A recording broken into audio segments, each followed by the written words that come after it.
In a small town tucked between dusty hills and forgotten roads, there lived a boy named Elijah Gray. He wasn't born with wealth.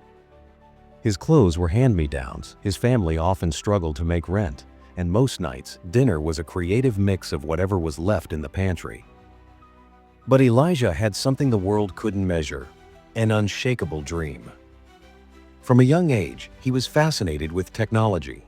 While others played ball or watched television, Elijah spent hours in the library, flipping through books about inventors and entrepreneurs. He was especially inspired by stories of people who built empires from nothing. He told his classmates, "One day, I'll build something the whole world uses." Most of them laughed. The teachers smiled politely. Even his own family would sometimes say, "It's good to dream, but don't forget to be realistic." But Elijah didn't let the doubt sink in. At 15, he built his first pan-online marketplace for local students to buy and sell used books. It crashed often and barely worked, but it was his. He pitched the idea to a local business fair. The judges gave him blank stares, and one of them even chuckled, saying, "This kind of thing already exists, kid. You're wasting your time." Rejection, his first taste of it, but not the last. In the years that followed, Elijah launched idea after idea.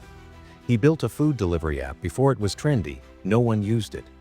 He created a social network for artists. It flopped. He developed a budgeting tool for teenagers. It never got past beta. By the time he turned 22, Elijah had already seen more failure than most would in a lifetime. He had burned through his savings, borrowed from friends, slept on couches, and heard the word "no" more times than he could count. Venture capitalists told him he wasn't experienced enough. Co-founders walked away. Job offers dried up because he was seen as too distracted by side projects. Everyone around him began whispering the same thing: maybe he's just not cut out for this. But Elijah refused to quit. Then came the idea that would change everything. While working a night shift at a convenience store to pay rent, Elijah noticed how difficult it was for small businesses to handle customer service. Most relied on outdated systems or slow email responses.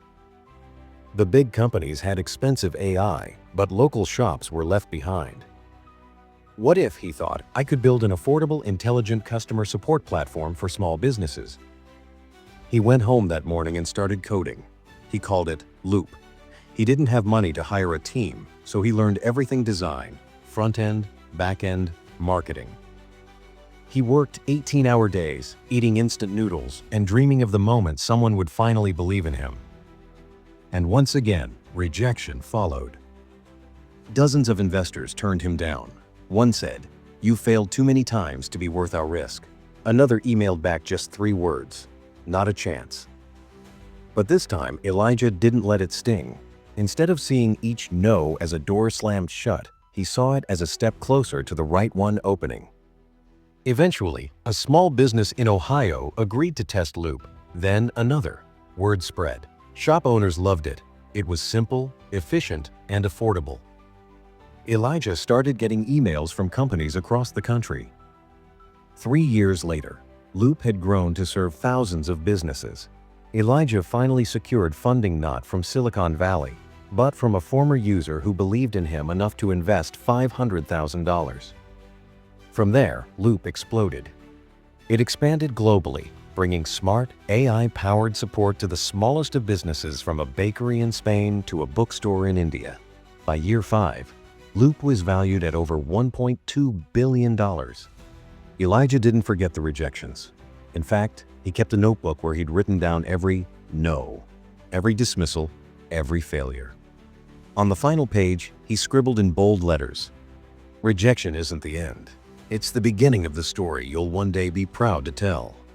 Today, Elijah Gray is known not just as the founder of a billion-dollar company, but as the boy who turned rejection into fuel, into fire, into a future beyond even his wildest dreams. And when asked how he did it, he always smiles and says, "I didn't wait for the world to believe in me. I believed in myself until it caught up."